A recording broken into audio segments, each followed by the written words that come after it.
Oh, and we're live. We are live. Welcome. Welcome back again to Molten Chat. Here we are. Please let me know in the comments if you can hear me. That's always the first thing we have to get across. As we sit here, just drumming our fingers. I wonder what's going to happen. And we'll jump into a minute. Here's Marc. Brilliant. Hi, also. Look at that. Brilliant. Yes. That's how this is going to go, I guess. Oh, yes, it is. It is. Let us know that you can hear us. Oh, look, we dropped 10 people immediately. So that's always a good start. So, Lou, let us know in the comments if you can hear us, just so that we can kick off knowing that everything is working. Hi, Owen. Hi, Detroit, Berlin. Good to see you here. That's not a real name, though, is it? That's a label, I think. So, Melisari, hi. Yes, loud and clear by a few. Thank you, Mr. Best. John, Marc, hi. Good to see you. Battery Operated Orchestra. That's a good name also. I like that. Oh, so cool. Good. Yes, I know them. Oh, nice one. So yeah, we're here. We are live. It is 8:30 in the UK. It's some weird time in some weird place in the middle of America, and you are all very, very welcome. And I am joined this evening with the Marc Doty. I must wave in the right direction. The Marc Doty, Automatic Gainsay, synth historian, prophet of polyphony, and master of all things synthesizers. And we are going to talk this evening about some stuff. So, Marc, how are you doing? I'm doing very good. I'm too busy. I'm kind of envious of, this is a terrible thing to say, of people who are at home and bored. Since I often do a lot of my work from home, I am not bored, and I have so much work to do. And I also I'm doing my job as well. So this is, I'm busier now than I kind of have been when all of this wasn't going on. So yeah, I know exactly how you feel. I'm the same. Yes, working from home, but working from home while also other stuff going on and feeling anxious and scared of things and not knowing how to shop anymore, things like that. So yeah, increased anxiety, increased stress, but here we are. Now, would you have been at Superbooth this last week just gone? Would that have been something you had planned to do? I would have been. I didn't get to go last year. I worked very hard at convincing my boss to bring me to Superbooth this year for Buchla, and he said yes, so I was coming, and I was very, very excited about it. And then this happens. Yeah, it's very inconvenient for me personally. It is. Yeah, it is. That would have been great, and that would have been your first Superbooth, or have you been in previous years? Second. I was there the year before last, in whatever year that was. See, that was a year before we met. Therefore, we probably ignored each other on purpose, standing around the same booth. I was thinking, who's this old duffer in the way? I need to get closer to this, and this guy playing stuff. So yeah, that's cool, because we met for the first time last year at the Thomann Synth Reactor, the legendary Thomann Synth Reactor, which was a lot of fun, very bewildering. And we made one of our first videos, I think, together, which we were pretty bewildered. It's fair to say. If not for you, there would have been several more days that went by before I did anything, because I was like, I am very reticent to sort of dive into things I don't understand. But it was very kind of you to ask me to do that video. I'm like, okay, yes, I'll say yes, I'll do it. And then we had a great time with that synth that... Let's pick the biggest, most expensive, incomprehensible synth we could find that we've had 5 minutes with. Talk about that. Yeah, that's my jam. That is, I think. Yeah, I felt like, you guys thought I knew a lot about synths, but no, I'm a fraud. And here's the demonstration of me totally not having an idea. But yeah. Oh, but I only speak for myself. We're all frauds, really. I mean, you seem to be the real deal. I mean, every time I see another photo of you on Instagram from the past, you've been doing it. You've been doing it ever since those haircuts of the 80s. You've been through it all, and I find that extraordinary. I marvel at such things. I mean, the rest of us were doing like proper jobs and that sort of thing, I imagine. But you seem to have had an interesting journey through this. I mean, can you sum up, while I pour myself a beer, can you sum up your journey to where you are now? Because you've been through a bit of everything. It's been a weird life, and I've basically made all of the wrong decisions that led to really fun things. But yeah, I went to college and I wanted to be. I mean, I decided in high school that I wanted to be a rock star. That was my job goal, and Yeah. I went to college and studied composition and music education because those are the best things to study, I guess, if you want to be a rock star. I don't know. There was a moment where I thought, oh, wait, no, I'm going to be a teacher. But then I was like, no, you're not. And while I was there, I got a job at a toy store, and I was a toy store assistant manager for a number of years. And then I decided, wow, this is hellish. And that whole time I was writing and recording music, but I was like, I should not be working in a toy store. This is not really the goal. And then that was when I was like, you know what I should do is I should learn from a rock star how to be a rock star. So I decided I was going to sort of find a willing or unwilling sort of tutor in being a rock star. And I was a massive Prince fan. No And way, so, what's coming now? Go on, keep going. yes.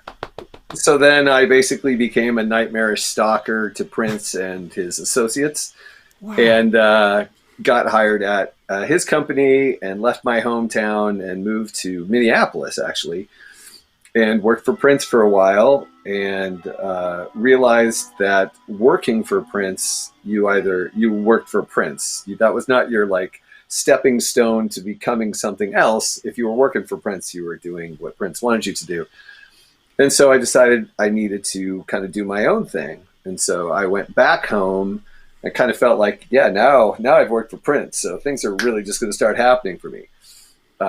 They did not. I wrote a lot of music.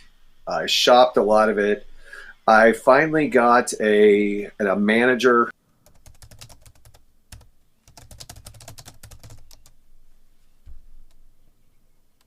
Is that back in? See, it might be back in.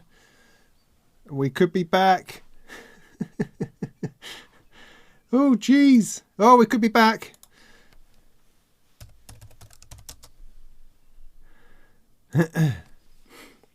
Try to reconnect.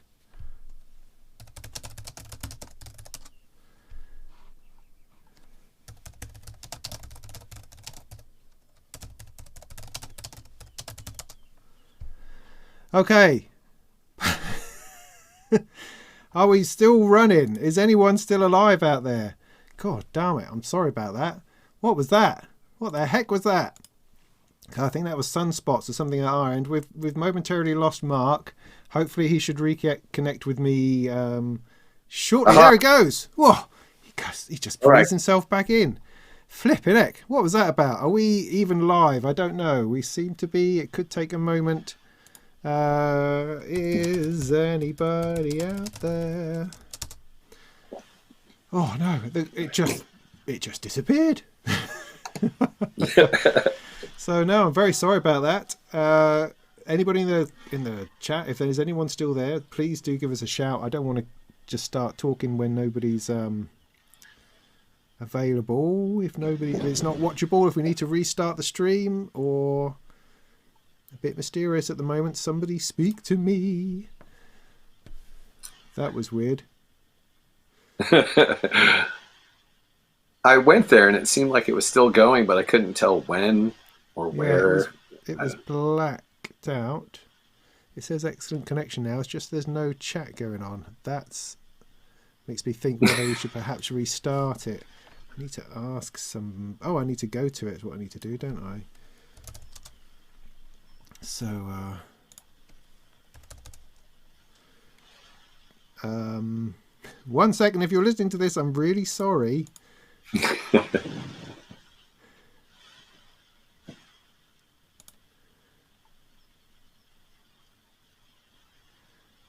Okay, so that says that it's live. Just going to put that into another browser. Are we still waving at people?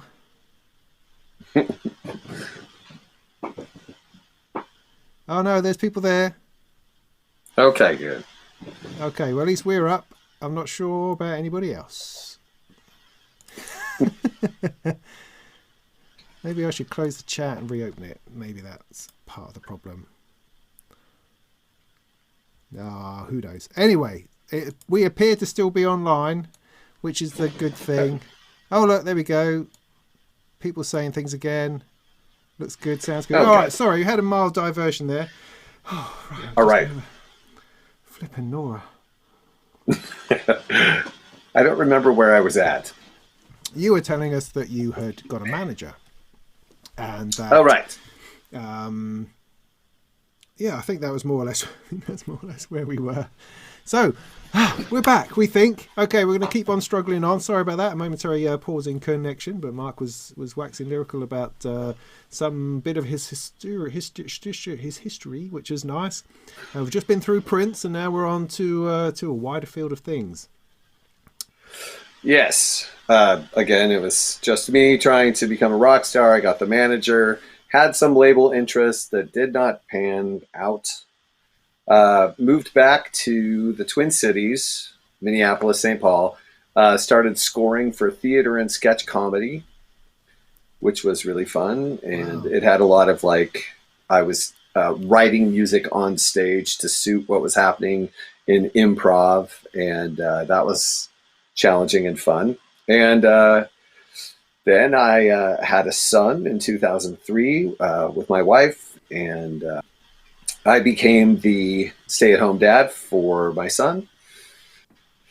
And that lasted for many years. And that was right around the time where I was basically at home taking care of the kid, and I had nothing to do except for go online and talk on forums. And basically, that's how I started getting into the online synth community and making friends with people like Nick Bat. And I got sort of a connection with Sonic. And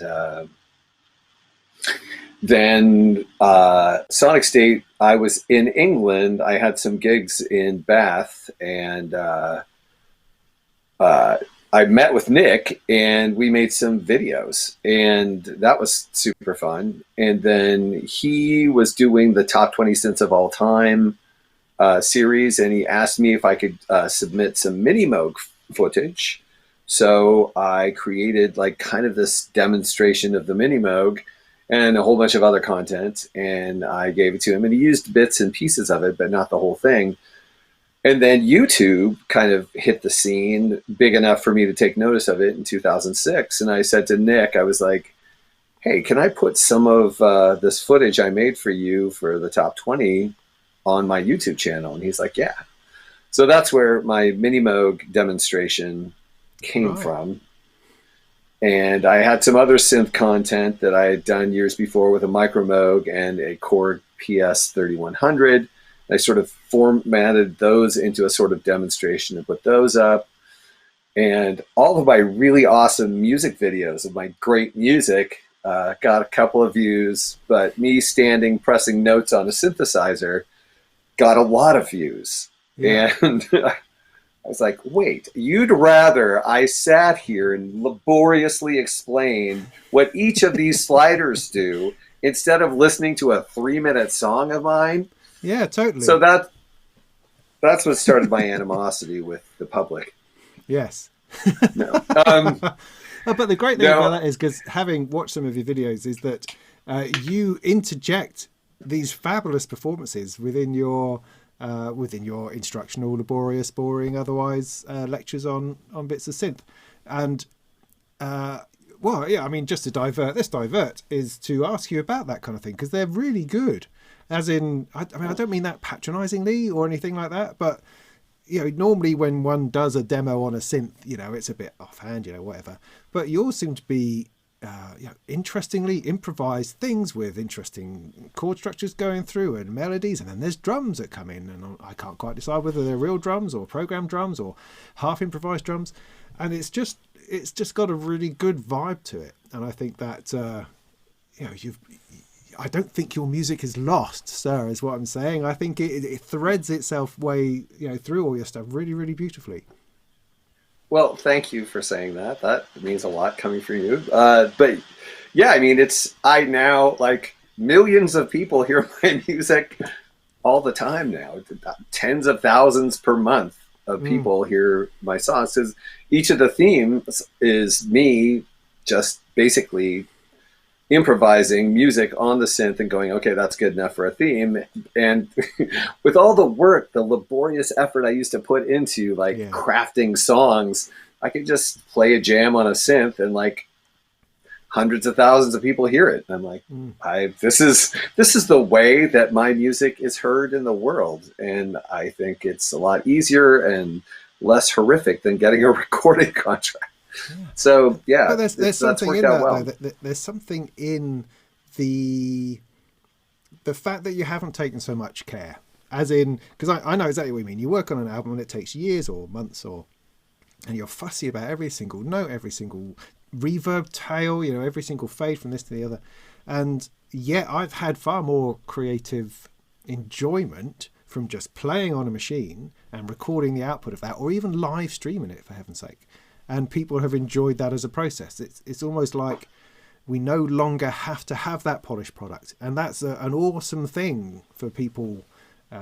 You know, some people still need a polished product, absolutely. But that's no longer a prerequisite of getting your music out there, you know, and being heard, being listened to, which I think is fantastic. It is. It's just not the way that I expected it to be, but it is. It's wonderful that people have, like, some people I know at work, they just listen to like SoundCloud and just listen to hear people's creative output, and they're not really paying any attention. They're just letting it cycle through, and they'll find stuff that they like, and then they'll follow that person. It's really kind of a more natural model of how people find people who make art that they enjoy. Yeah. Yeah, nice.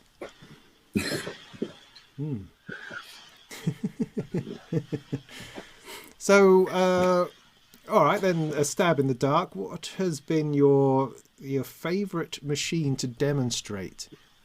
What has brought the most... I mean, because machines give different amounts of pleasure, I think, in different ways. But in terms of doing a demo video on something, was there anything in particular that you felt the most amount of joy for? I don't know. I mean, I have now demonstrated like 80 synthesizers. And I think what I would say, I mean, certainly there are a sense that whatever you do on them, you get a pleasing result that makes you feel like you've done something great, you know, or every change that you make results in something that you can see promise in. And I think those are my favorite synths, the sweet spot synths, where the whole thing is the sweet spot. Like, they've been so elegantly designed by a master engineer that they're not just, here's a box that will make a square wave and then you can filter the square wave. They are instruments, musical instruments, where the designer has crafted each section to generate pleasing, inspiring results. So, you know, synths like the Mini Moog, the R2600 are like that, of course. I mean, a lot of the synths that you can see behind me, the Matrix Brute was a really incredible experience for me. The Pro 2, like, is one of, in my view, one of the best synths ever created, because it's so powerful and yet so ergonomic, and is capable of sounding as digital as you would want or as analog as you would want, even though it's not analog, but it gives you the tools to make it sound more analog than a lot of modern analog synthesizers, which are, in my view, a bit too clean and too precise.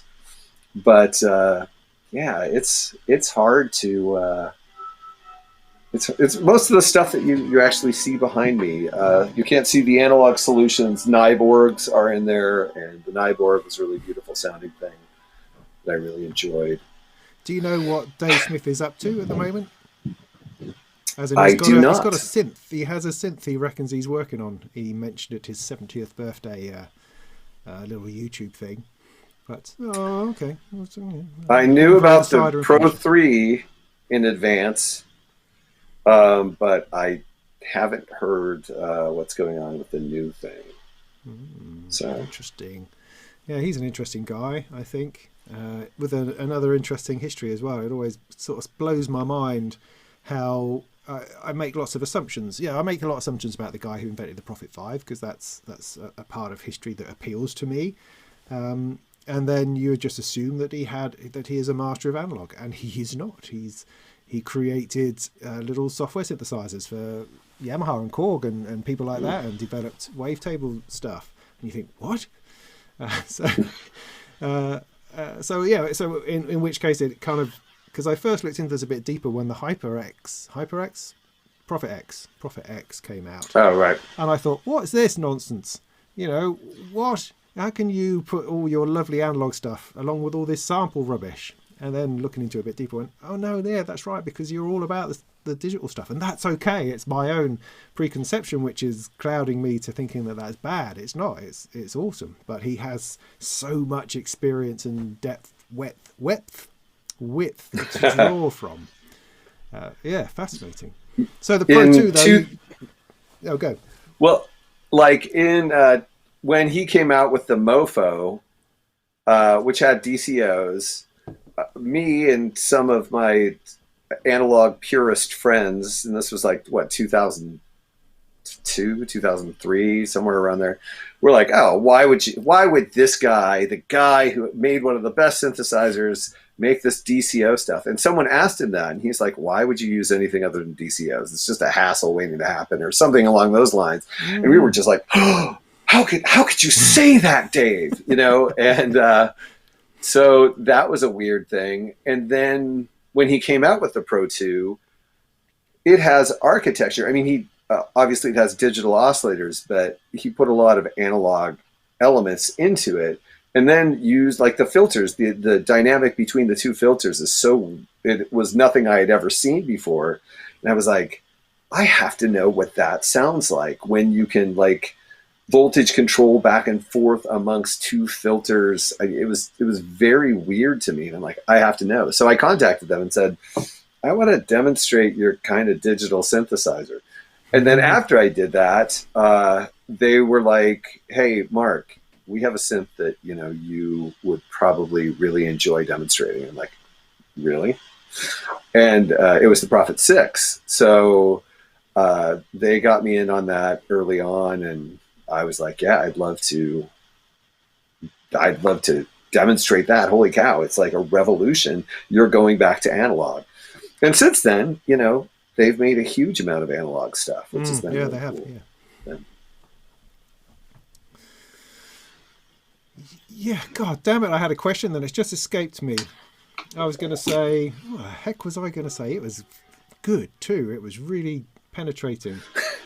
Oh yeah, no, that was it. In that, I like how you're not sniffy about synths. I mean, you are, of course, but you're not all at the same time. As in, a lot of recent videos about the new Stylophone 2, no 8, R8. I can't remember what it's called. The new Stylophone, anyway, which is like a completely different end of a different place from that. Although, of course, all these things overlap and all these things melt into each other. But, you're no snob by any stretch. I mean, you are, it's difficult to explain because you are, but from a position of authority, which is not snobbery. It's knowledge and understanding of something. At least that's how I view it. As in I can be snobby about something purely because it sounds like fun.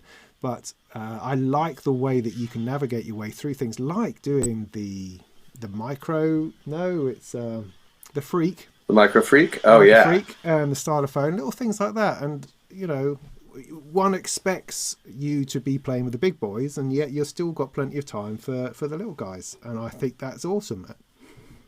So how have you found the Stylophone? Well, I mean, and that's kind of the thing. Like, I'm interested in musical instruments that do a thing that is inspiring or unique or expressive. So it does make me kind of a snob when it comes to some things like, like grid sequencers and things. I'm kind of like, well, what am I going to do with that? That's not really how I do things. or synths that are analog, like in design, but don't sound analog. And I'm not going to say any names because I don't want to offend anybody. But some analog synthesizers, modern analog synthesizers that are analog, and they do not sound analog because it's kind of dangerous to make a really analog sounding synthesizer because it will go out of tune. It will be variable in ways that people who are currently making techno or on Eurorack or whatever might not want. It's a thing you have to interact with and keep in line more than, it's set and it does its thing. But so like people have asked me to do some synthesizers and I've had to decline because I don't really connect with them on that level. But I have a long-standing thing I keep looking up because actually the synth you're talking about is on a shelf right above me. It's not because I'm insane. Or anyway, so I have a long-standing connection with Stylophone because I met Ben Jarvis years ago when he was still, had restarted his dad's company. And so I've demonstrated a lot of the Stylophone stuff. So now Stylophone always comes to me, John Simpson's like, hey, Marc, we have this thing coming out. You want to do it? And I'll be like, yeah. So I just do Stylophone, whatever they want, because Stylophone is historically important and they make really interesting things. And the latest synth is it's unique in a way, people are like, oh, it has kind of a sound to it. And I'm like, yes. That's what you want. You don't want a synthesizer that does all the functions but doesn't have a sound because you can get that from anywhere, including software. You want something that has a unique character that does things in a different way or perhaps a weird way. And that synth is so strange and it has such a weird quality to it. And I mean that like in a complimentary way. I was like, oh, this is new. This is different and it's interesting. And it makes sounds that I would use. So that's what usually guides me. It has a bit of a fury to it. I had a play with it at Synthfest for a little while. And, well, it's interesting what you say because I wasn't entirely sure. I felt like I didn't really know what I was doing because things weren't happening exactly as I expected them to. But the sound was furious and interesting. I mean, I'm not a fan of the touch plate thing. It's just out of my experience, I suppose. That's something that I'm not very very used to, but run an ARP through it or it's got its own little thing that loops, isn't it? Just playing with it was very weird. So I came away kind of, I don't really know how to feel about that, but it was certainly made some amazing sounds. I've had a lot of experience with that, like working at Buchla, because that's kind of how I started working for Buchla now 2 or 3 years ago. And I got there and my first experience with an easel, I was like, okay, I don't know anything about this thing, but I'm going to learn it. So I sat down with it and it was kind of like what you're describing. I'm like, why is it doing this? What does this do? How does this work? So just to interject, you started at Buchla without really any previous experience of Buchla? Yes. Which is why I think so many people were resentful in the general public. There was a lot of people who were like, what is he doing at Buchla? He doesn't even understand Buchla, which was true. I mean, it was true as far as the instruments. It was not true as far as the history and Don's philosophy, which I have a great understanding of. It's just that I'd never really used any Buchla products because I had the experience that most people have when first experiencing Buchla, and they're like, "What? What is it? What does it do? What does this mean?" And that was my experience with the easel. There was a hilarious moment I wish I would have recorded where I was trying to understand the easel. I was sitting in my studio and I was fighting with it, and I'm like, "Why isn't this working? I'm a synth expert." I actually said those words aloud, and then I became very embarrassed, and the easel continued to punish me for that arrogance. But now, and the same thing with the Stylophone, once you get into its paradigm, it all makes sense, which is good. Because if you got a synth that you didn't understand and then you got into its paradigm and it still didn't make sense, that would just be a bad synth. But that's what happens with a lot of these synths. The designer has a different sort of concept that they want to portray. And so they kind of create this new paradigm. It's true for the Micro Freak too, because like the Micro Freak, when I first saw it, I was like, yeah, are you joking? What would I do with a tiny plastic digital thing? And what's even happening on the front of that? What's even... And then I was at Synth Reactor, and my friend Brian at Arturia was like, dude, you need to play this. Just play this. Play it. Sit down right now. Play it. He forced me. Anyway, so I sat down, and then I was amazed. And now it's one of my favorite synths. The things it does are so unique. The way that it implements that technology and gives you kind of a knob, not necessarily knob per function, but a physical interface for digital concepts. And I think that's the thing that's been missing from digital synthesizers all along, are good interfaces. So technology like the absolutely horrific DX7. Okay, I just said that for Rob Puricelli so he'd freak out. But the DX7 it's a great synthesizer, obviously one of the greatest, but its interface is maybe one of the worst for its style of synthesis. And we're still suffering from it, and we're still fighting it. We're still seeing FM-related products coming out saying, we've got it, right? We've got it. We've got it. There's 1,000 knobs. Yeah, we've got it this time. Next one comes out, we've got sliders, knobs, and buttons, and this is going to do it. This one's going to do it. We've macroed it all down, so now there's only 200 knobs. You know, and so on. We keep hearing how it's good, but I've experienced FM in a very different way, because my first synth actually was a DX100, so I ended up knowing it quite well. But the FM to me now means just plugging a sine wave or something into an oscillator. It's a completely different thing. Well, it has similarities, of course. There's synthesis in action, but it just means a different thing.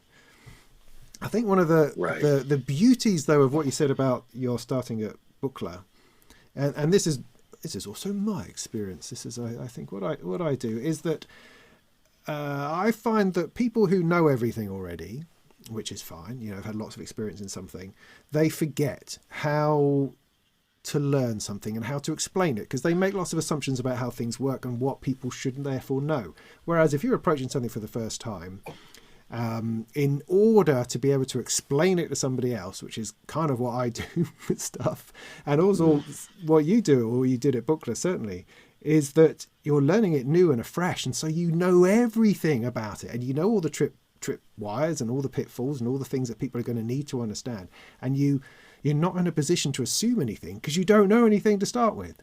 And so you're in a much better place to open up a product to somebody. Once you've got your head inside it, you can start opening up and explain it before you forget what that journey was like. Do you know what I mean? Right. Yes, absolutely. That's been my experience. And I think it is, and this is the problem, I think, with all experts, is that I said we, you notice how I squeezed that we in there. We start to have like a rigid structure of expectations. The current language of design becomes the fact of design, and it can be really limiting in the way that you're saying. Like some of these instruments you have to come to fresh without expectations at all. And I think we see this a lot on the internet when people will, like a new synthesizer will come out, and I certainly get this a lot on my page. Like people will go, oh, this thing's terrible because it doesn't do this, and it doesn't do this, or it should do this.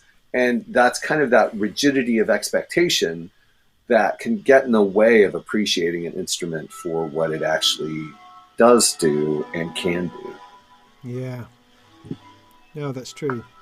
Because we bring a lot of baggage to these things, and as you say, we want synth designers to design for us. I have a hole in my life for a particular sort of thing, a particular sort of synthesizer, and so I'd like a manufacturer to fill that hole, please. And if they don't quite do it, then that's not really quite good enough, I don't think. Right.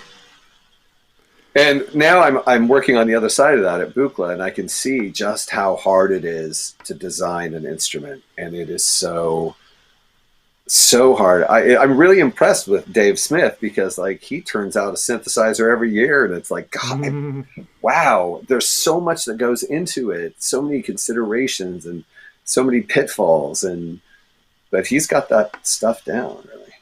Yeah, it's interesting because I don't think that as hard about synthesizers as I used to, because I'm a little bit Eurorack focused to the exclusion of other things, and so I start to believe that I build synthesizers, you see, because I have all these modules and I start wiring them together, and to a degree I do, and I enjoy the building of the instrument is part of the creation process, is part of what then music starts to flow from, to emanate from. And so my view of synthesizers has shifted because I'm seeing things, I suppose, as individual modules, which isn't really right. That kind of does us disservice to synthesizer design and how somebody is making those decisions for me rather than me making all the decisions. But there's no bad thing in someone who knows what they're doing making those sorts of right decisions to tease out a different sort of sound and a different sort of way of playing than I would have thought of. So I'm going to go around in the same circles doing the same, oscillator, filter, VCA type thing, probably. But we need people who are going to push that down another road. Definitely. I've been sort of like trying to work on a way to describe those differences, and I've realized that the synthesizer historically, there's been two different sort of ways that synthesizers have been used. One of them is the original, well, now I can't really say that, the modern original concept, which is a studio concept, which is more in line with Eurorack, where you have a studio and you're combining the elements of your studio to create a musical outcome. And the other paradigm is one of an individual instrument, where this is like a piano or a clarinet, and I'm going to play music with it, using it in the way that it is to be used, the way that it was designed to be used. And I think a lot of people, there's a lot of cross expectations from those two different camps that don't know they're two different camps. So the keyboard players are like, Eurorack, well, it's just a bunch of mishmash of this and that, and then Eurorack people are like, why are you playing a piano all the time? So I think it's because there are actually different camps of synthesizer users who don't recognize that, their expectations differ from each other. Have you found it difficult moving from a sort of a piano paradigm into a more of a touch plate, touchy-feely, I don't know, surfer dude paradigm with the Buchla? No. I mean, there's actually a lot of keyboard-based stuff with it, but Is that a bit of a misconception? Is that sort of illusionary, that Moog Buchla? To me, one has a keyboard focused on that, the other one has it's any old where. This is like the West Coast, East Coast false distinction, which there are reasons why it works for people like describing modern music with modern instruments, but the philosophy of it is way more complex and can't be really broken down into, Buchla wanted this and Moog wanted this, because both of them, for the whole first decade or so of their design, they had the same, they based everything on the same concepts. The 100 series and the 900 series of Moog were actually really pretty similar. But I have found, like, as far as I feel fortunate that my musical brain doesn't care what my interface is. So I've been able to translate really quickly between different types of interfaces. Like even with the Poly and Medusa, like I loved playing piano on the grid because you could, like, I've never seen a grid where like each of those buttons is a note and you can actually play it like a keyboard. Somewhere there's some video on the internet where I actually played jump on it. which I think is offensive and but hilarious. But yeah, with the Buchla interfaces like the 223E, which is a completely different sort of interface than people are typically used to, it's more of a kind of studio performance interface than a traditional activating notes sort of interface.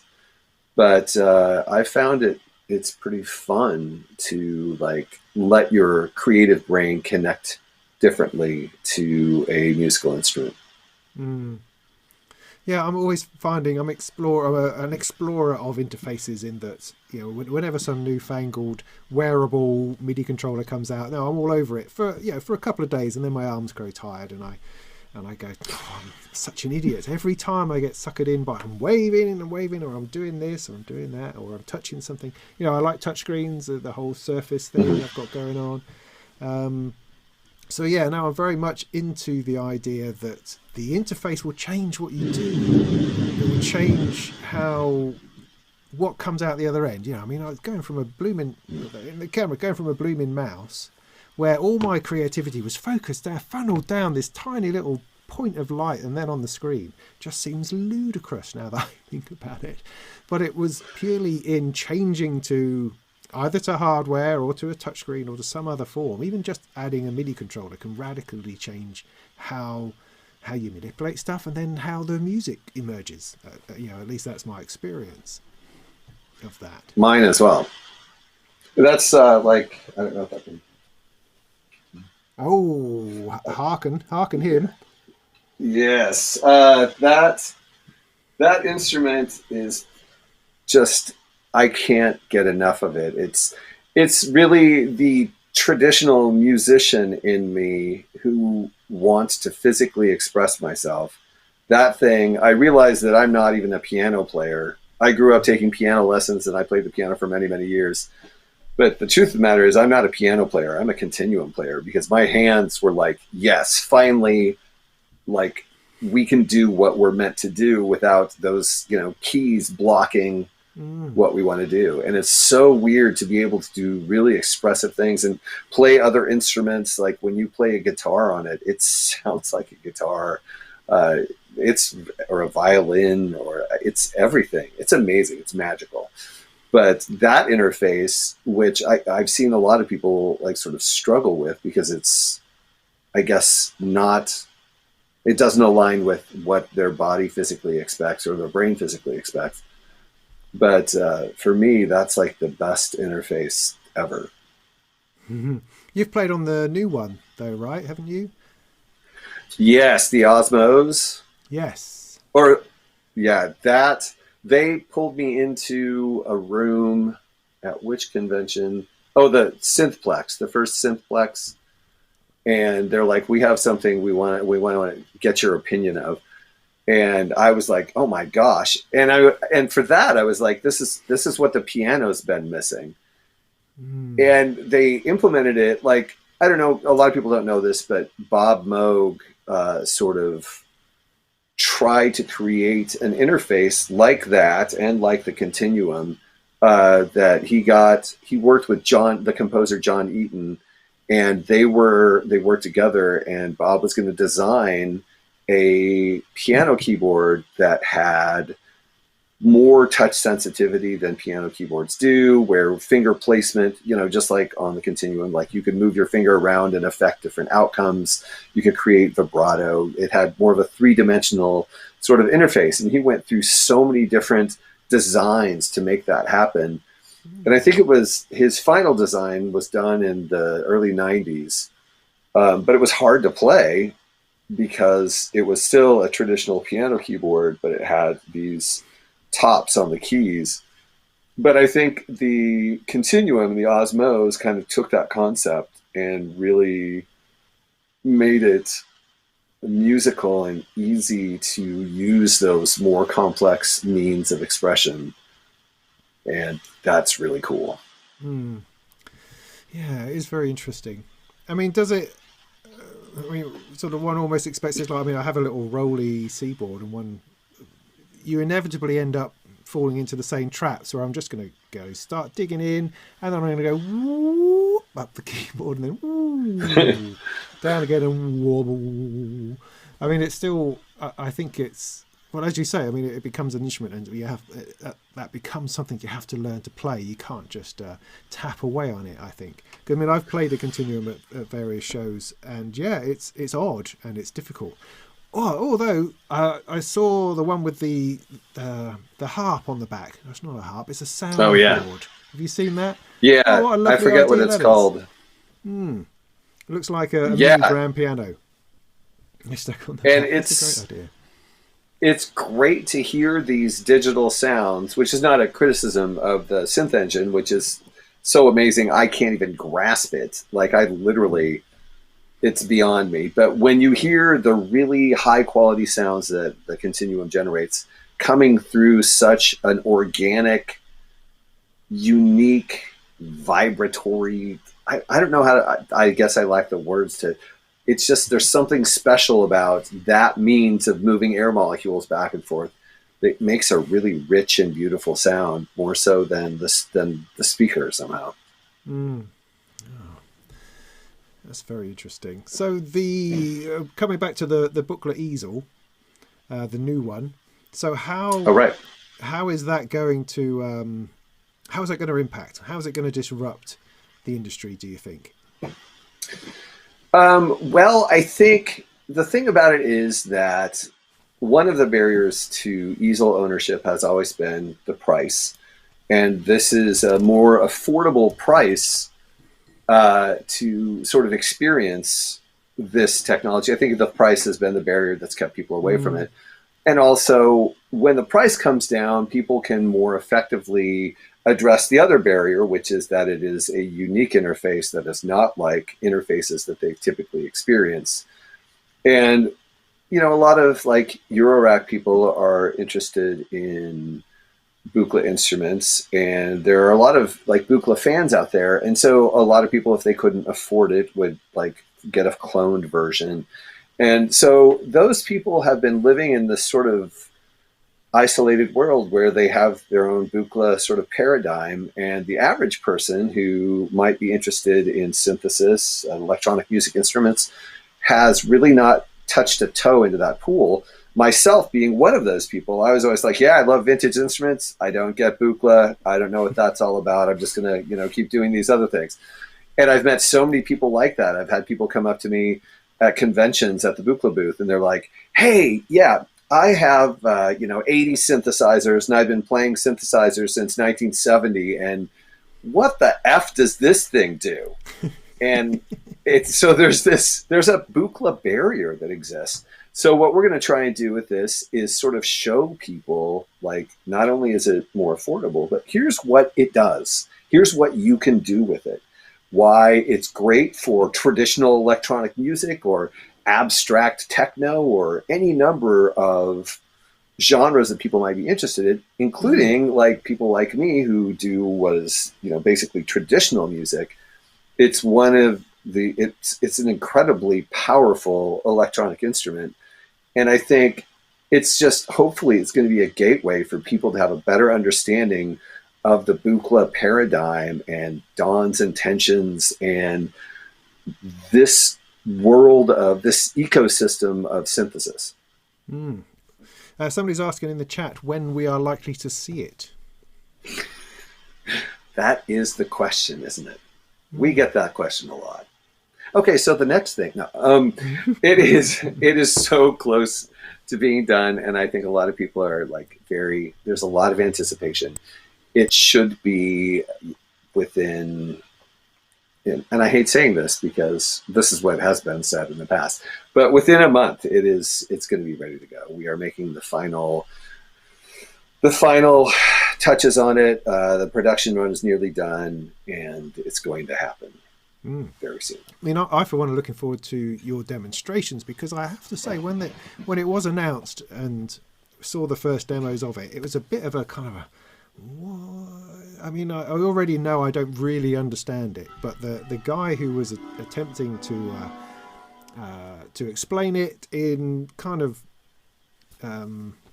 low resolution, I suppose, which didn't help. It was kind of, I still don't really know, but it seems interesting. But there's, I think Buchla somehow needs to engage with us in an enthusiastic and upfront way. In some ways it's always been a bit too laid back, a bit, we don't really need to demonstrate our stuff because it is, and people appreciate that for what it is. And, and that can work. But actually having something that's nicely shot, that's simple and yet opens things up, and which is the sort of thing that you can do, I think, very well. That's going to be great. That's going to be awesome. I actually just shot an introductory video kind of along those lines, which I'm not sure when we're going to use it or how, but very soon I will have one of these in my hands, and I will do one of my demo series on it, which is going to be hard because it does so much. And I don't think just demonstrating each of the functions will do it justice. You have to understand how Don intended for this to be used to really grasp the beauty of the design. But yeah, so, and that's the thing I think people don't really realize, is that there's nothing, it is, in some ways, it has a lot of the same components that any synthesizer would have. It's got 2 oscillators, it's got 2 filters, it's got 2 amps, it's got a 5-step sequencer, it's got an envelope generator, an ADS envelope generator, it's got a pulsar, which is a type of, it's basically a sawtooth LFO modulator or clock. And that's pretty much what you're looking at. All of these relatively traditional functions that are made a little bit more challenging to understand because of the interface and the way that they can be interconnected in a sort of complex modular way that people aren't used to dealing with. So but it's still like... So where's the low pass gate? Where's the wave shaping? I mean, that's what we expect to find in a West Coast box. Okay, this is not the new one. This is the old one, but I have this faceplate. So you can revise in bed, yeah? You can sit there in an evening and go, right. I've been like, how? What? But the filter and the VCA are paired. There's a filter and a VCA. There's 2 channels of filter and VCA pairing. And the filter is a 6 decibel per octave non-resonant filter, which is kind of weird. Yeah. But when you apply voltage, you can control the filter just like you can control the filter on a normal synthesizer. I'm trying to find these adjectives. Traditional, normal, no. We'll different synthesis, different. Yeah. Anyway, but there is a filter right in here that you would use, and there's a filter setting. You could have it set just to the filter, and you'll get a full-on filter sweepy sort of typical sound. Hey, but people don't know that because I can make you full screen so we can actually see what you're talking about. That's nice. Yeah, wake up, producer me. Yes, cool. Yeah. I can't tell my right from my left, so it's kind of confusing. No, it's weird. And then on the screen either. But yeah, so you have 2 channels that are made up of a VCA and a filter. And then when you apply, get my finger, is it this? There's a delay. I can't see what I'm pointing at. Okay, so these black inputs are voltage control inputs. And so when you put like an envelope into that, it's going to open your VCA or your filter just like any other electronic instrument. The difference is that you can do them both together at the same time, which makes a really unique sound. And then it's controlled by Vactrals, or the modern equivalent, which is basically a means of using light for voltage control, where there's an LED and a photo receptor, and the intensity of the LED controls the voltage. So you get a really unique and interesting sound, which has been sort of the Buchla characteristic. And it's confusing for people because there's a whole bunch of different terminology and a different layout, but it's still that same technology that we use in all these other instruments. just a different design. Yeah. Sorry, I'm just pausing for a second because I've lost myself. Yeah, I can't see you either. That's Robin? weird. Robin? Yeah, hello. Hello. How did that happen? What did I manage to do there? Just a second. I'm going to pull. So I'm still there. Look, there I am. I can see myself. Just why can't you see myself? Look, here I am. So why am I no longer in that thing? Oh, glory. 1 second. Let me just. So what? That's you. That's not. So if I go. Oh, what's happened? Oh dear. I'm sorry about that. Okay. I think I know what's happened. Do I? No. That's really strange. Wait for it. Wait for it. Come on. Pull it back. Pull it back. Okay, there's that. I don't get it. Background one. Layer one. That's you. Oh, for crying out loud. That's the last thing one wants to see is somebody fiddling with this sort of thing live on the What's It. Okay. No, that's... Oh, hang on. I might... Did I press that button? Oh, it's me again. Oh, it is you.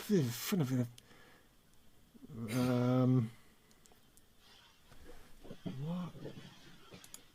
Oh, jeez. All right. Well, you. Background. I was there. All right. Okay. I've gone there. Reset. Was it? No. I want it to be.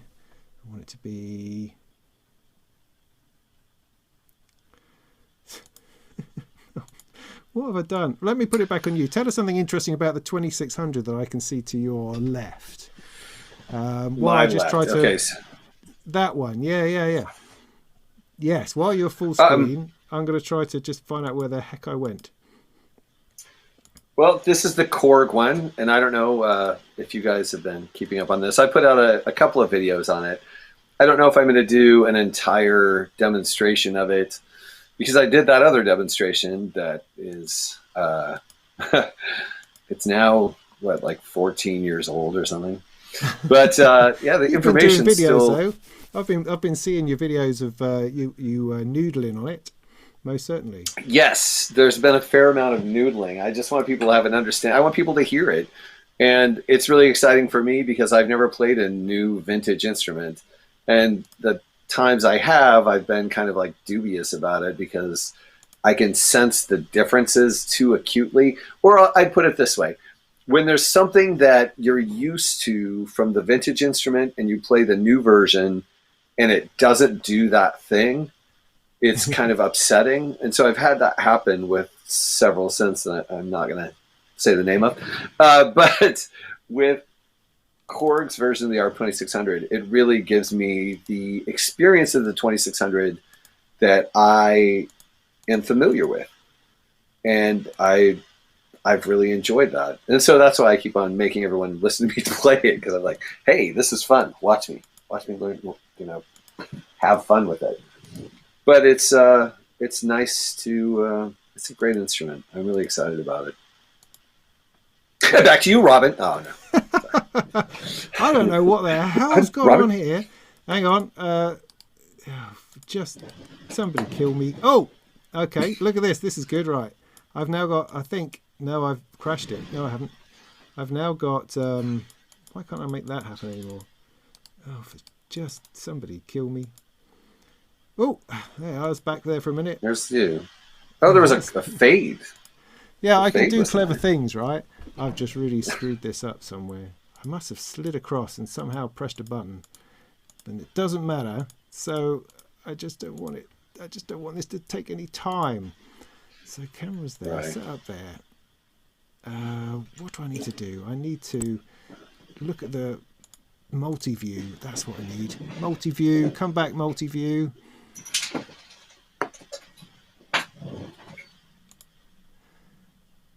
Oh yeah, that's what's happened somehow. That's there.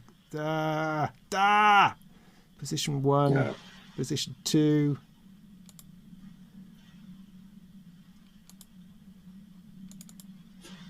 I don't know. It's just the stress of it all.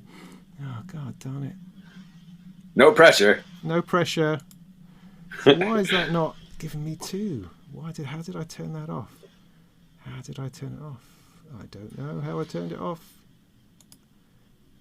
Damn it. Well, look, maybe we can go between the two of us. Can I get that to work? I can do that. I can do quick play, which does that. And does that, but doesn't do that.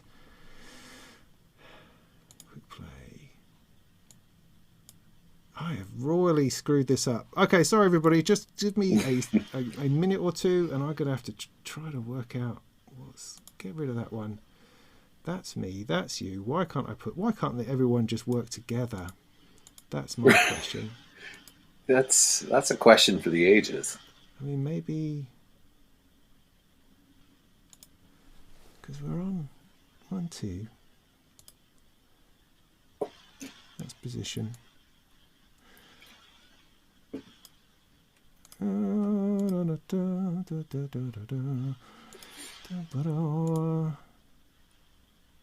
Six different things going on. Oh my God. I'll move those. That one. Tell you what, I'll try and do something more experiential. Let's do that. Diamond wipe. Happen? Diamond wipe. So input. Let's go. Box 1 is going to be me. No, that's not quite right. It's that one. See, why is that giving me that? That's what I don't understand. See, look, this is now getting interesting. It's getting interesting for me over here, not getting interesting from anybody else. I do apologise. I can do that. Quick play. It's over there. Why? Ah, see, look. See, that's interesting. But now all you've got is a still of my shirt. And I can't quite work that out. Was it all down to just that button being pressed? Oh, I don't know. So let's see if I can get box 1. That it should be that. Where is it getting that still from? I don't know. It's sort of like zoomed in a crazy way. That's weird. So I don't have that anywhere else. So what can I do? I can give it. Maybe I can give it that from the blank. Oh look. All right, my gosh, it worked. Let's just go with that. It's not right, but let's go with it. It's working. God, jeez. It's going to be one of those nights, obviously, by the sounds of things. Maybe I should stop drinking. I should probably start. No start of that, I think. So, we're talking about some Buchla nonsense, weren't we? So, I have, for instance, played with the Buchla easel on the Arturia. The Arturia one, I've played with that, played with the Vulcan modular and other bits and pieces in that realm. I mean, my understanding, because my understanding is small and I can only find what I can find, I suppose. But I have these views of this East Coast, West Coast thing. I had a No Coast, the Make Noise, famously, that screw with everybody's minds little box, which was great. And, it comes into a little bit, you're talking about Vactrols, you're talking about... those elements within the Buchla, and to me that means you get these interestingly organic pingy noises with a classic Vactrol sound, I suppose, of something which got a very natural decay. You get that bubbling away, and also it seemed to be, certainly on the No Coast, it was about adding things to waves, as opposed to in what I understand for East Coast or subtractive synthesis, where you take things away. You're filtering, you're dragging stuff out of the tone, if you like. You're boosting as well. But that seems to be the divide by the way that I can understand it. So if I'm wave folding, if I'm taking a sine wave and making that more complicated, that to me feels West Coast. Whereas if I'm taking a square wave or a complex wave and I'm filtering that, then that feels East Coast. And those are the two ways. And so when I'm approaching something in a wave folding type of way, I tend to be doing it in a slow way. I'm morphing through waves because that's a nice sound and I appreciate that.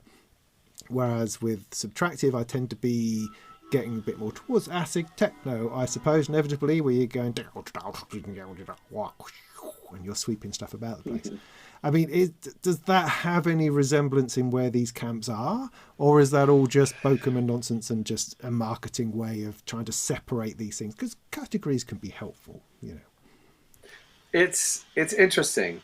Well, it's complicated. I think the problem is that it's way more complicated than people would like to make it, because people want simple categories. But the fact of the matter is, like Moog synthesizers were designed to make complex waves through the adding of waveforms together. If you have a 3 oscillator synthesizer and you're adding 3 different waves together, you're actually getting a more complex waveform. And even if you go back to 1975's Micro Moog, you have a continuously variable modulatable wave shape, and you're creating a more complex waveform. And then you're putting it through the filter. But then if you look at a Buchla, like the Buchla easel, yes, you have that wave folding going on, which is making a much more complex waveform. But then you're putting it through the low-pass gate, which has filters in it. And so you're actually engaging in adding harmonics and then taking harmonics away, which is the same thing that you're doing in the Moog paradigm. You're adding harmonics by stacking oscillators or modulating oscillators with other oscillators, or the filter with one of the oscillators, and then you're using the filter to take frequencies back out. So when I hear people say, well, and a lot of people say that Buchla is additive, and while the Buchla 148 module in the original 100 series was actually an additive module, real additive synthesis, capital A, capital S, is when you make specific choices about the amplitude of harmonics and how that amplitude changes over time. Wave folding is not additive, although when you fold a wave, it adds harmonics. So I think that gets people confused, because they often say, well, Moog is subtractive and Buchla is additive. It's like, no. But then there's the whole layer that's how people are using these things. And if you're a person who's just basically dealing with a wave folder, which incidentally on an easel sounds an awful lot like a filter, because you add harmonics, and then as you're taking the harmonics away, it sounds just like a filtering effect, but a different type of filtering effect. Anyway, it just helps people sort of characterize ultimately their Eurorack system and how they're using it to achieve the sounds they are, which makes sense. But it's when they say, well, Buchla's always been additive with no keyboards, and Moog always was subtractive in traditional music.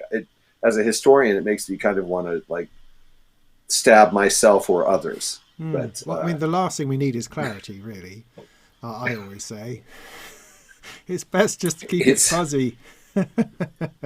It's easier when it's messy, because then, and it's inevitable that it is, because particularly in a modular sense, because everyone's playing at this game. I mean, there are threads of people who are very clever and have brought various forms of synthesis through into Eurorack and such like. But a lot of us, I say us, I don't know why I include myself, have just picked stuff up and are having a bit of a go because it sounds interesting and sounds nice, and those definitions are a lot less important.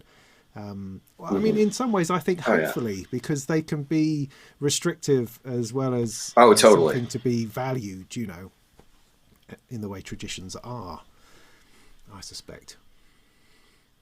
Well, yeah, it becomes a process, a metric process, as opposed to sort of natural organic exploration, and this is one of the things, it's great to know a lot about synthesis, but at the same time, and this is one of the reasons I really enjoyed Buchla, if you don't know what the hell is going on, you're going to make choices where you don't have expectations for the outcome. And a lot of times you'll get an outcome that is inspiring and unique, and it's like a really truly creative moment, because it's not something that you planned and got what you planned. It's something that you intuited and you got something beautiful as a result. And I think that's one of the things that Don really wanted people to do, which is why he doesn't want you to have instructions to your 200E. He doesn't want to tell you how the stuff works. He told people, experiment, figure it out, you do it. For that very reason, because exploration leads to really creative outcomes sometimes better than knowing exactly what you're going to get when you do a certain thing. See, that's very interesting. Somebody in the chat, Andrew in the chat, has asked me how I'm getting on with the Pittsburgh voltage lab that I have. I picked that up last. Oh yeah. month. And the honest answer to that is not very well. But the reason for that is because I haven't really given it any time. I have used bits of it. I mean, I've certainly, done a couple of tunes on it. I've thrown some music up there of me just noodling about on it. But from my position, I don't really understand complex oscillators yet. It's something which I've not really delved into. I'm happy, oscillator, do things with those. To have two where one is modulating the other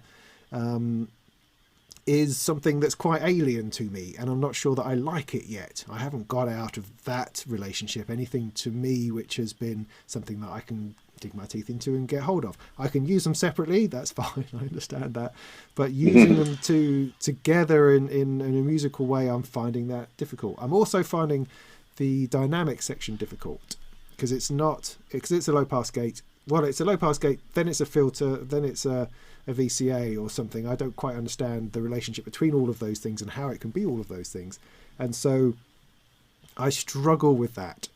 And but what the decision I've sort of made about it is that this is a device which I think is lovely, and it's inviting me to spend time with it, and when I have time I will spend some time with it so that I can develop my understanding of it better. So at the moment, no, it's not really getting me anywhere, and I tend to ignore it, but I see it there and I go, right, I can't do it just now, but hopefully that will come. I hope that it comes, because it's a lovely idea, and I like its complexity being there in my rack, teasing me, saying that you will come and learn me sometime. That makes me feel grown up. Yeah, I saw Richard from Pittsburgh demonstrating that a lot at, what was it, Gear Fest. And I just looked at it and that is a beautifully designed instrument. And I'm curious about it. They were all prototypes at that point, I think. But yeah, I'd love to poke around in that thing too. It looks really, really cool.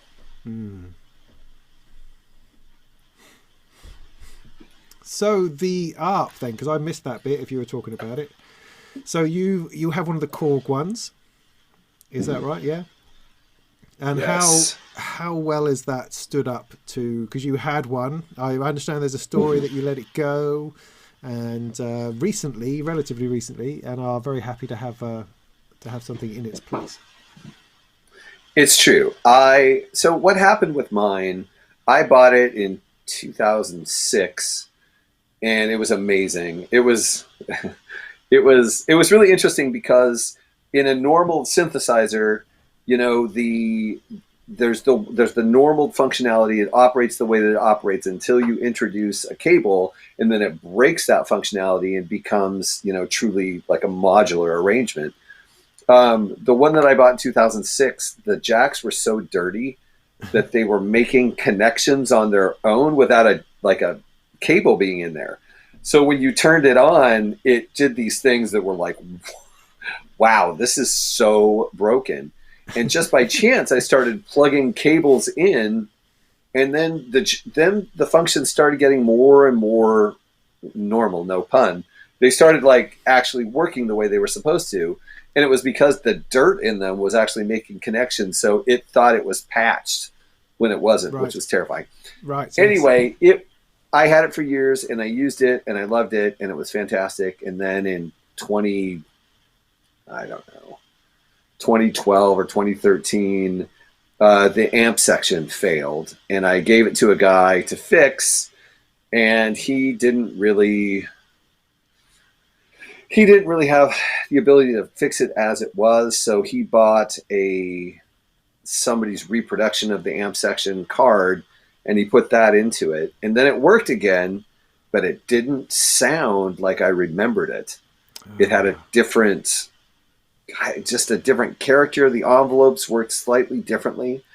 And every time I used it, I was distracted by it not doing what I expected it to do, which is a very weird thing to have happen where it sounds good. It was making cool sounds or whatever. And it was kind of basically doing what an ARP does, but it didn't do it the way that I expected. And there was things that I wanted to hear from it that it didn't do anymore. And I can only be that vague because it's kind of a character thing more than it is a function thing, if that makes sense. No, it does. And so I stopped playing it. And it sat around my room and was in the background of like Sonic State videos and stuff. But it was like a decoration. And I started to feel kind of sick about that. I'm like, okay, that's not right. I should sell this thing. And I also caught wind right around then that there was the possibility of Korg doing one. And that was a long time ago. I mean, it was 2017. Yeah. So, and I was like, well, if they're going to do one, then the value of mine is going to drop when people can get a new one. And if I'm going to sell this, I need to sell it before that can happen. So I threw it onto the market really quickly, and then Korg didn't do it. And I was like, oh, crap. Oh, no. But I still felt like, I'd rather not have it than have it not behave like I expect. And weirdly, when I went to Reverb to shoot the Reverb documentary on this, and this is actually the one from the Reverb documentary. So when you're watching that, that's what you're seeing. It's this guy. I was able to get him. He's number 3. Anyway, it behaved exactly the way I expected to and sounded better than my original one did, in the sense that it had a fuller, bigger, deeper sound than my original did, at least in the speakers. And maybe these speakers are better speakers than were in my original. Certainly my original had gone through so much. I mean, I'm sure it was massively out of spec, but I just was really happy with how this sounded, and I found it inspiring. And I did the thing that was the most characteristic thing, is adding the second VCO modulation to the filter. Has a really unique characteristic. And I've tried it with other synthesizers throughout my life. I'm like, well, I loved how it sounded on the R2600, so I'll direct a synthesizer's oscillator to a filter, and it never sounds the way that it sounds on the R2600. So that was the first thing when I sat down with it. I'm like, here we go. This is going to define it. And I put that slider up, and I'm like, yep, that's what it sounds like. And so I was super happy. Do people actually use the speakers? I kind of always expected them to be, I don't know, a bit crappy, and you'd always plug it into a larger system. I suppose some people would do that. I mean, people do. I've heard people echo that sentiment. Like, what are the small speakers for? But I'm a person, when I'm playing a thing, I would love it if I could just turn it on and play. Oh yeah. Now, certainly in recording, I would do something different. Like, I've never recorded the speakers when I've recorded this synthesizer, but just to noodle around. Yeah, that's your lack of authenticity, though, isn't it? I mean, if you're going to do it properly, you've got to stick a microphone in front of the speakers, mate. Yeah. Come on, a ribbon microphone or something ridiculous. I'm bad at miking to begin with. I am, as far as microphones go, I'm an idiot. I don't know what the hell's going on with them. I'm like, I don't know. Does this one work? What am I doing with this? I know. We can see your mics in the background, you see. So no, that's a light. Actually, no, my mistake. Oh, there is a mic back there. Oh, there is a mic in the background. You see, that's why we can't hear you very well, because it's all the way over there, and it's not plugged in. See, dear, I don't know. It's because I only have one cable, and right now it's hooked up to my in the studio setup, and instead of to the vocoder. But because I don't know what I'm doing. I barely have any mic cables. It's terrible. I don't even know what model that mic is. I can't even. I'm terrible at this. It will turn up in the chat. They're very good at that sort of thing.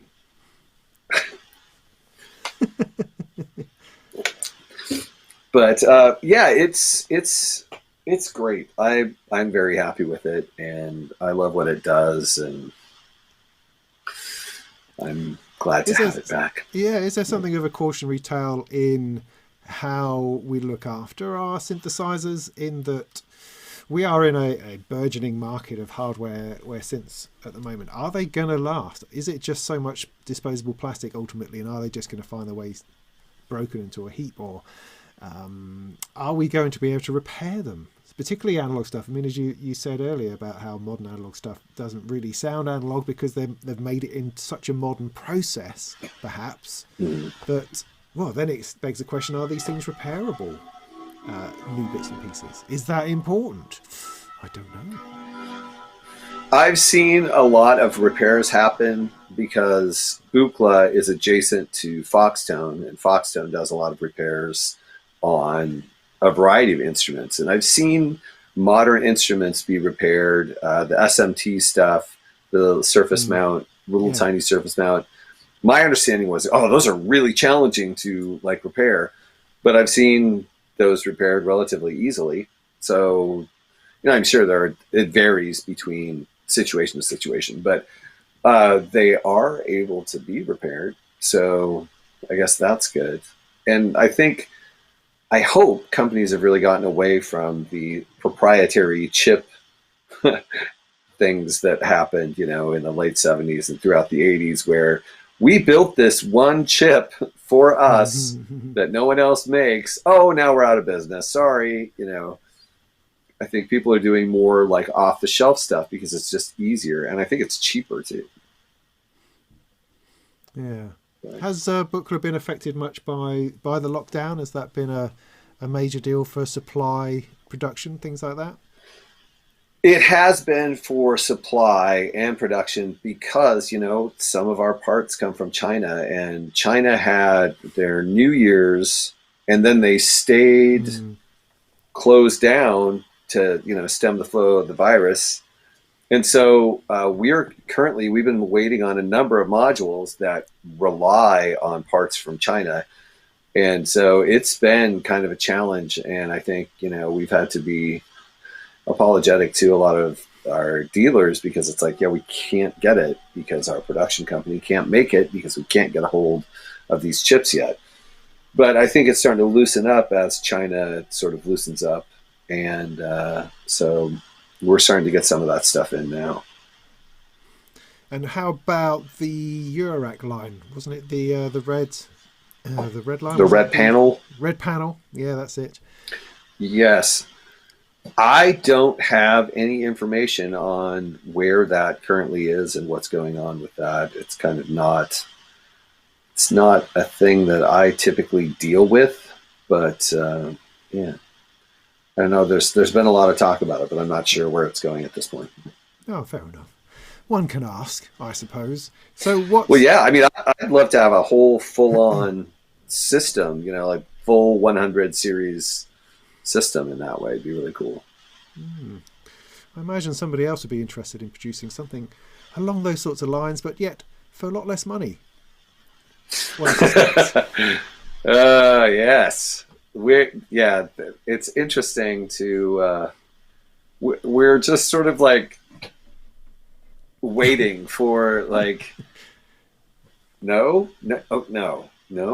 because I keep on saying I'm not sure if you're going to market a Buchla designed product to the general market, the general consumer market, the hump in the middle. Buchla is challenging. And so I feel like that's kind of been on our side in regard to what you're referring to. Yeah. And we haven't really, there was a few like little sort of Buchla-esque hints that happened, but we haven't really heard. Yeah, because along that's those very lines. true. That would be interesting. I mean, I have the same feeling actually about the current range of Eurorack that's the company that will not be named is about to release. I believe they've actually appeared in stock in some places in America and are about to drop over here too. But the range that they've chosen, the System 55, is also it's not challenging, but it's different. I mean, one of the beautiful things about the current Eurorack is that it goes its own way. It's not tied to a traditional way of doing things necessarily. Things are easy, relaxed. The labels on things have relaxed their strain on stuff. And yet along comes this company, decides to release some cut price value entry level Eurorack, which is based on stuff that's difficult. You've got to worry about V-trig and S-trig. You've got to worry about what all these labels mean. And it's like, why did they do that? That's because a whole bunch of people are going to jump on it because it's going to be great and cheap and go, I have no idea what any of this is. It's nothing like my synthesizer. It's nothing like anything else I've played with. So I find that slightly weird. I don't quite get it. I guess perhaps they're just trading on the vintageness, the vintage vibe of people would love to have a Moog modular, and there's something in that. But I think people are going to find it difficult. I think it's going to be a struggle, I feel. For similar reasons. It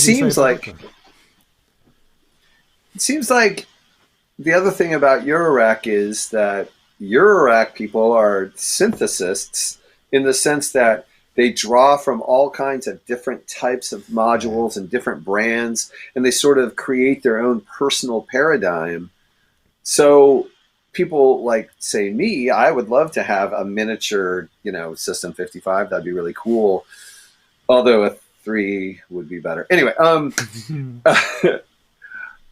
I don't think a lot of Eurorack people are like, okay, I've got my Eurorack system, and then I'm going to recreate a whole System 55 in this part of it or something. I think mostly they'll sell individual modules, and then there's going to be less people who are interested in what, a CP module does, or, some of those other modules that were included in the System 55. Yes. I don't know. Yeah, I don't know enough about what the market is doing, but it seems like that might be an uphill battle. Yeah, I think so. I mean, the System 100 perhaps is a bit more accessible. It feels that way somehow, although it's still quite dated in its look and feel and approach to things. As Roland has a particular way of looking at it, I think, that feels old, perhaps, with modern Eurorack. So yeah, I mean, interesting times as it always is. But I find their decisions on this have been quite odd, and it's going to be interesting to see how that pans out. I mean, I imagine lots of screaming. I think probably on Facebook is going to be the biggest result. But we'll see. First Moog clones available in a week, says Tom, according to Toman. Yeah, it's funny, but a company in Detroit said that they had them in stock, funnily enough. So but it's supposed to be within a week around here, which is interesting. Have you seen any of the Superbooth Home Edition coverage this year at all, Marc? I haven't been able to because things at work. So basically at Buchla, I'm in Minnesota, and Buchla has the stay-at-home or, the shelter-in-place thing going on. So Buchla has been largely just me, and I can't work from home because I deal directly with inventory. So I've just been, I've been being the person at Buchla, which has been very busy. And then I've got several different projects I'm working on at home, which take up all the rest of my time. And so I've watched nothing. I have no idea what's going on. It's interesting. I mean, it's a very strange vibe. It's nice. I mean, for people who would normally watch Superbooth on the internet, as many of us do, who don't get the opportunity to go along, it's similar. Because you're watching video after video of different products and different people talking about products. It's just that rather than standing in a crowded, noisy show floor, they're now doing live streams like we are here. It's interesting, but the vibe is different from my point of view, because my angle is that I'm looking for news, I'm looking for things to talk about and write about. So the speed of it is very different. So rather than a scattergun of, I could look at this, or I could look at this, they've got 5 minutes on this, 5 minutes on that. Everything has extended because, like we're fighting here, we've been talking for an hour and a half, and that tends to happen in live streams. They just sort of go on, and that's nice. That's nice. But it's also, heck, we've been here for ages. Heimbach, for instance, has done 3 days of streams, each one between 6 and 9 hours long, where they've had a schedule of half-hour sessions with new people coming in, live streaming in, talking about their product and moving on again. And it's been fascinating and boring and extraordinary and kind of head scratchy, because there's an incredible amount of depth you can go into when someone's just showing a filter or a VCA or something like that.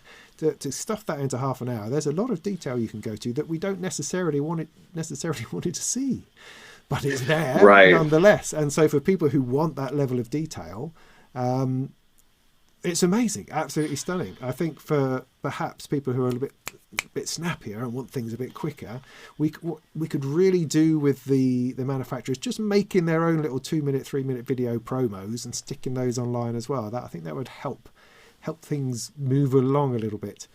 But it's been fascinating. I mean, if you're someone who's into the detail of circuits and bits and bobs that go bing, then there are hours and hours and hours of fantastic stuff to watch. It's been great. I think how the community has also come together. Different people have done stuff. Tom at Synth Anatomy's done stuff. Superbooth themselves have done stuff. Sonic State, of course, are still churning out the videos that they've done with a lot of people. So we can all look at it at our leisure, which is the thing, because that sense of urgency seems to have passed, because it's not contained within that show space, Right. So that's, we've got plenty of time to catch up on this stuff. And my feet don't hurt. Fair enough. Yes, your feet don't hurt. Yeah, no, I'm not saying that Heimbach was boring. I was saying that Heimbach sat there for half an hour while somebody else was boring. No one was boring. But it can get boring if you're not into that detail. That's all I'm trying to say. I love you guys out there making really long videos, because I make long videos too. So I appreciate that. So no, it's not that. It's not that somebody was boring. It's just that, anyway, you know what I'm trying to say. I think. At a convention, you can walk away, Yes, you can. Yeah, I mean, there's an enormous pressure as well to get the video done and to get the points across and to that. And you don't have that pressure so much in a live stream, because, we'll be here as long as you like. So, right. Yeah, so by just saying it has its pros and cons, I think. Yeah, everyone's lying to me. It's like, I have this sort of paradigm where it's like, we invented the perfect sequencers in the 80s, and they did everything a sequencer could possibly do, and they were polyphonic, and they were chainable, and they did all these millions of things. And then when we embraced analog, it was like cool to make the most limited sequencers in the world. Like, you've got 8 steps, it's analog and out of tune. And people are like, yeah. And then there came this point that's happening right now. I see people say, like, wouldn't it be cool if you could, do this with a sequencer? And I'm like, you can get a Triton. This is, you're not at the beginning of this thing. You're at the end and then after the end. So, and I kind of feel that way about live streaming, which is funny because I'm doing this live stream. But I mean, the whole cool thing about YouTube and so many other things was like, it's all there for you to skim through, and you don't have to sit through. Like, if you're sitting there waiting for one person demonstrating a synth to get over so you can see the next person demonstrating the synth, if it were just a YouTube video, you could just skip ahead. But in live streams, you still have to wait. I'm like, we're kind of going backwards here, aren't we? Because now it's like normal TV. Yeah, no, that's right. No, but it's interesting because it's like a whole new generation of people are rediscovering MIDI. And so you get idiot MIDI questions, and you're going, but of course, because you've not seen MIDI before. Well, you sort of have, but it's been put to the background, and you've got a couple of things on your desktop, and you've got the sound going into each other, and then the question comes up, well, how do I make these actually stay in time? So that's where you plug a MIDI cable in. Oh, right, how do I do that? Oh, okay, right, okay, MIDI, right, okay, let's think again. And then, because everything's come out of the box, and now we're trying to get it wired back into the box again, because there's no reason. You don't have to go doorless. There's no rule. There's no, like, in order to join the synth club, you have to deny the existence of the previous gods that we worshipped. You know, you can have it all. You can have it all. Bring it all together. I mean, what's interesting me at the moment with some of the stuff that was around is how MIDI is finding itself. It's interesting, actually, because of the TRS socket. Because MIDI has gone TRS, and that is actually, it's a game changer. It's one of those tipping points, I think, because it turns MIDI into a patch socket. So you can now patch your MIDI synth to another MIDI synth and have them talk to each other, or something to something else, with a stereo jack cable, which feels different to plugging in a MIDI cable. Because, it takes you half an hour to plug in a MIDI cable, so you never got it around the right way to start with. But this, I can just patch that in, and now these two are talking to each other. And it feels analog. It's not, but it feels that way. And I really like that. That really starts to appeal. And there was a little box that Bastille have done called a MIDI looper. Well, they're calling it, not very imaginative. But it's just a little tobacco tin-sized box. It sits there, a button on it, you press it, you play your keyboard. My hands up a bit more. Play your keyboard, and it records that, and then it loops around, and you can have it being triggered start and stop from your modular. And so it just takes that loop, and then it starts playing that, and you can then play another one, and you are playing MIDI sounds out of MIDI synths around the place.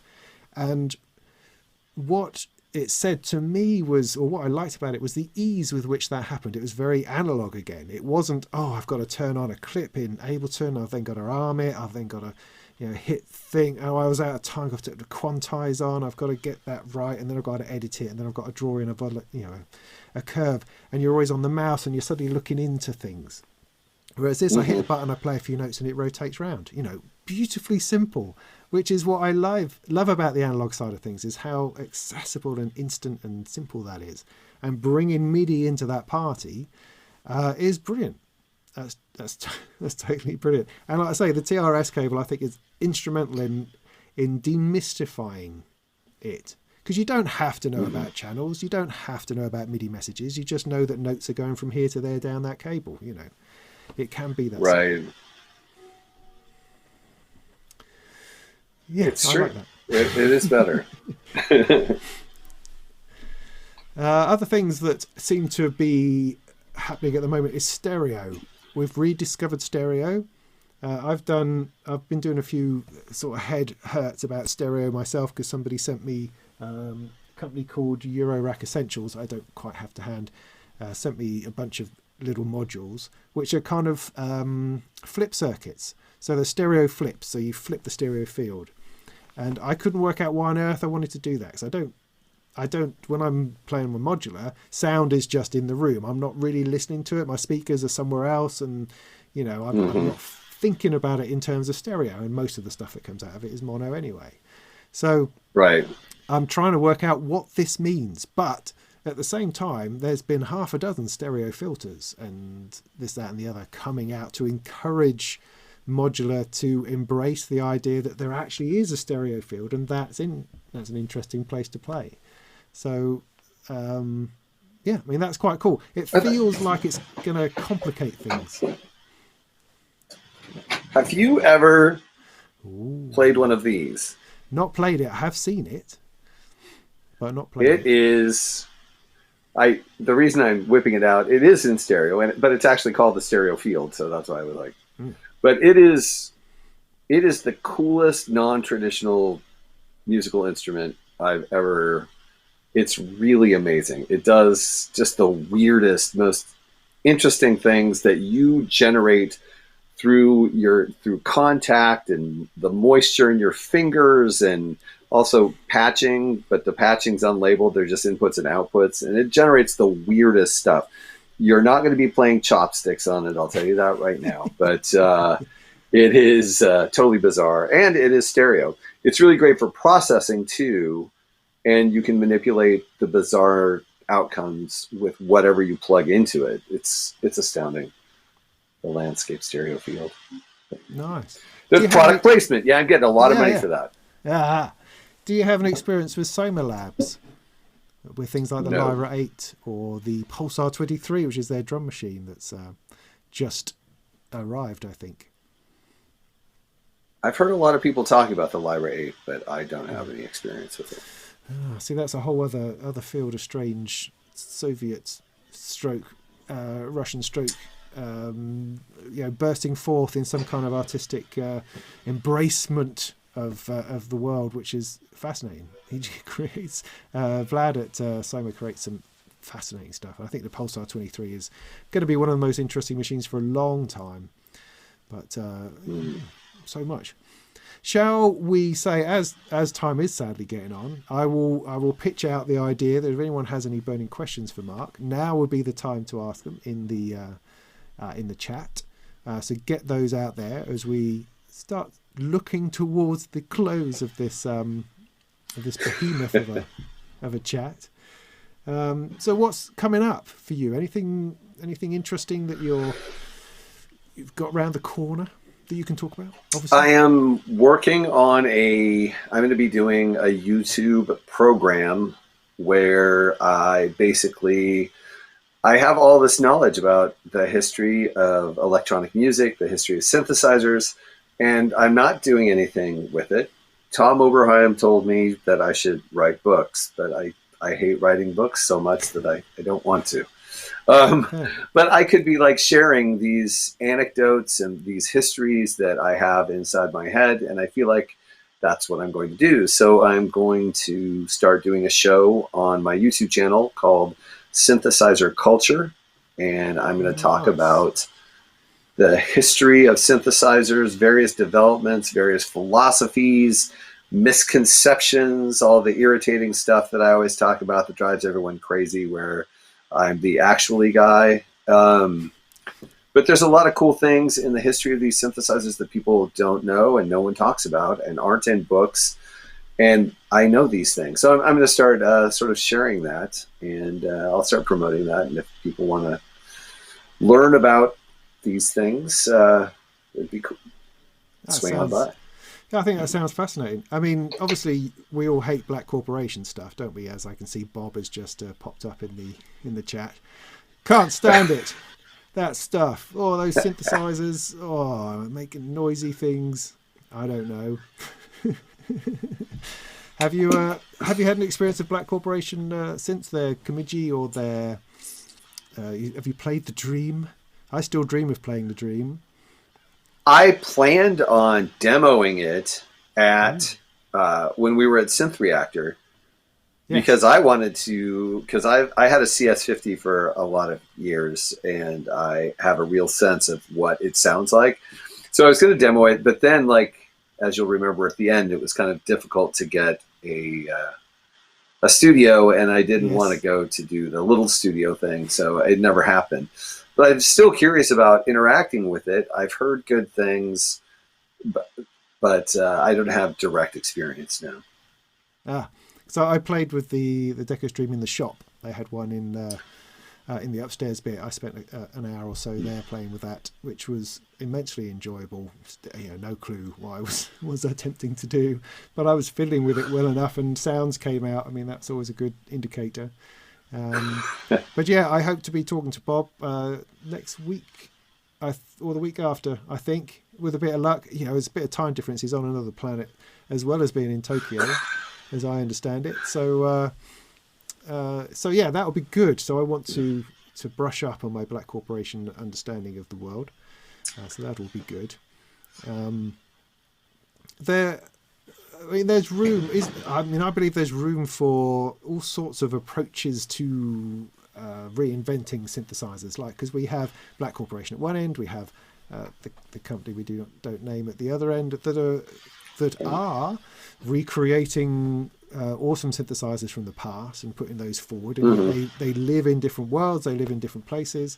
I'm always of the opinion that I'm open to anything in any place. I don't necessarily see there has to be a problem with that, and we can spend a load of money on a DynSync, RD, a DynSync. What am I trying to say?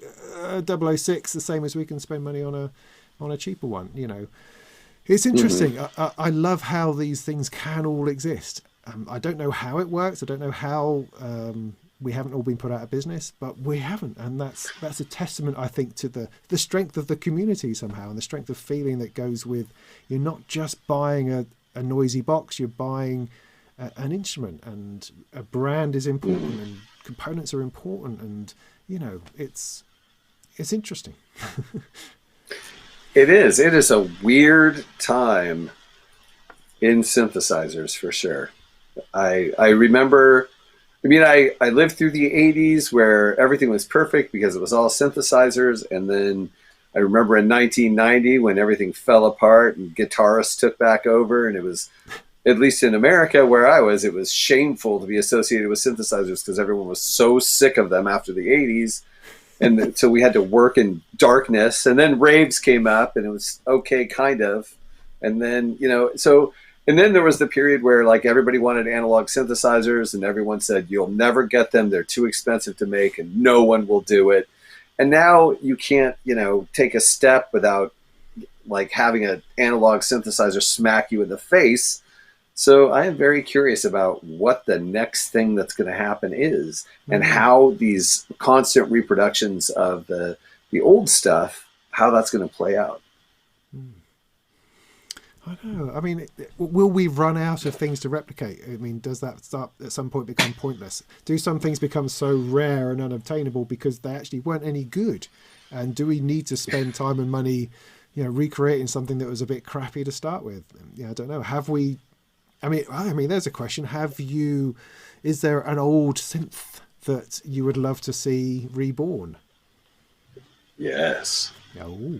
I would like very much to see a PS 3100 or a PS 3300. But that's like, no one's ever going to do that because it's such a, like, the sheer number of components inside that thing, because, every single note is a synthesizer. It's the Polymoog in the same sort of boat. You have to make an entire synthesizer an entire analog synthesizer per key.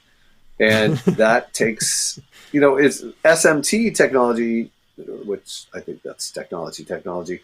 Surface mount stuff would make it certainly more possible, but still, who would want to do that? But that's really what I'd like to see, because I had a really PS 3100. Keyboard. Make a very small keyboard. Make it half an octave big. Right. Yeah, and then just quarter-sized keys. Yeah. But that was a musical instrument that was an amazing experience, and I loved mine. Again, it was one of those things where it had suffered a terrible situation where a bad tech. It's full of cards, like PCBs, like it's just full of PCB card after PCB card. And the connectors that Korg originally used got old after, 30 years. And so one of the owners of this one had all those connectors replaced with substandard connectors that didn't have this certain screw mount that held everything in place. It worked, but then when it was shipped to me, those cards were just swinging in there with the violence of shipping a huge thing, and they broke off and they hit each other, and it was like demolition derby inside the PS 3100. So then after I got it, it was repaired. It had to be repaired for 6 months, and I spent another $2,000 on it. And then after that, things would just fail periodically because they'd been through trauma. I mean, they couldn't reproduce the whole thing. So when it was working, it was one of the most amazingly weird, wonderful polyphonic synthesizers I ever used. And I would love to see that, but I doubt anyone will ever make it. Ooh, that's a good one. A couple of questions from the chat. First one was, what's your favorite DSI episode? DSI synthesizer. That one. Which was that again? The Pro 2? The Pro 2. Pro 2. Yeah. It's one of my favorite synthesizers in general. Nice. I don't think I've played on any of their new stuff. There must have been some at Thomann that I must have poked at. Yeah, it's an opportunity to spend some time with it. It doesn't often get demoed in the UK. He doesn't find it at Synthfest or anything like that. So you have to find a shop that has it on demo, and that can be tricky. The other question was favourite digital synthesizer, if you have any at all. I understand that you do. I do. I have, I guess that's kind of hard. The Continuum, the Hawken Continuum, it has a digital synthesizer in it. And since the interface is so lovely and the digital sounds, I'd have to say probably it.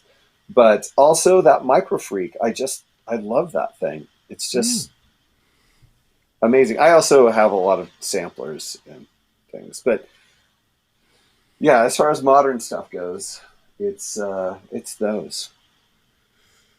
Yes, I was quite intrigued by Korg releasing the Triton as a piece of software.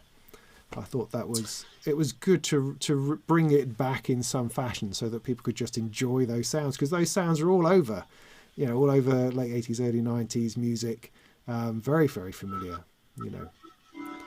and it's great to get access back to that.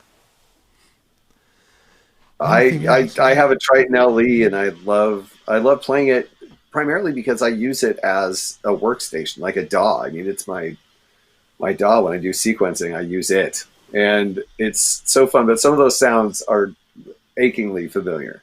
Yeah. But cool. If no one has anything else to bring, then I suppose we should slowly wind this back down again, which is sad, really, but probably necessary at some point. Right. Well, thank you, Robin. It's been great talking. Like, we haven't really talked very much since for a while. No, only little bits and pieces in Discord and text type form of things. Where nothing helpful ever really emanates. Right. There seems to be a point of order somewhere. But it's been great. It's been a pleasure to have you on. I hope we should do this again. This seems to be a special time that we're having at the moment. But I'm really, really keen to see this being pushed. Elements of it. This element of it pushed.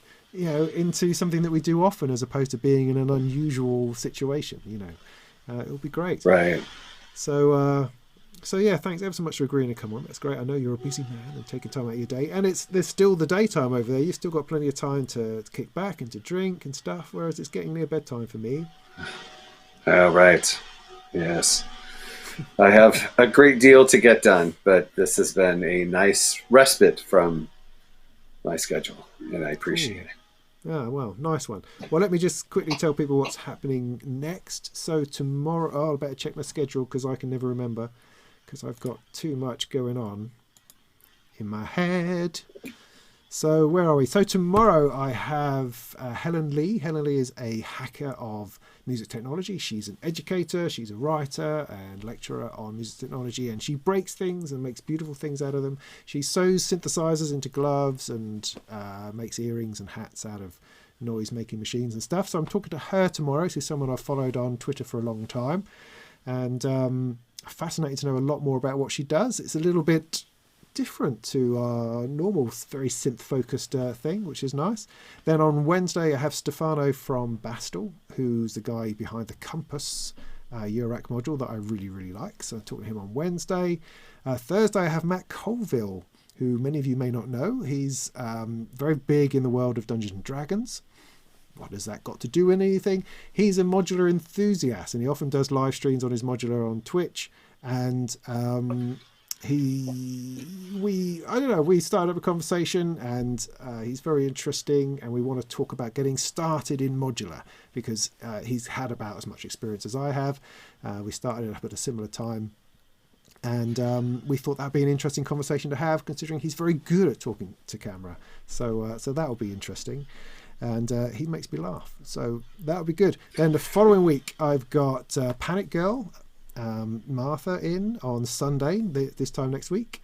I've got Bob from Black Corporation at some point. I've got a guy called Peter from Tenderfoot Electronics, who makes modular out in Taiwan, whose modules I've got a few of, which are really, really good. And then I've got This Is Not Rocket Science on Thursday the 7th, which I think is my last one booked at the moment. I don't know whether I'm going to push it beyond that or not with other people. I've still got a long list of people to think about talking to, but I don't know, that might be enough for a little while. I might need to take a break. So it's been quite a hectic schedule, but it's been fascinating. I've really thoroughly enjoyed it, and I have to some point this week put together my Molten monthly, so that'll be out by end of the week with a bit of luck, talking about Superbooth, and we'll see where we go from there. So yeah, that'll do. Thanks, Mark. That's been brilliant. I really appreciate that. Thanks everyone in the chat for being around and with us. Sorry about the technical squidgies. I'm going to have to try and work out. I thought I'd got the hang of this in software. I thought I had, and then it all went pear-shaped. But with a bit of luck, I'll have that back running tomorrow with Helen. So that'd be great. So thanks, Marc. Thanks very much. Take care, everybody in the chat. I will end the stream and we'll all go our separate ways. See you later.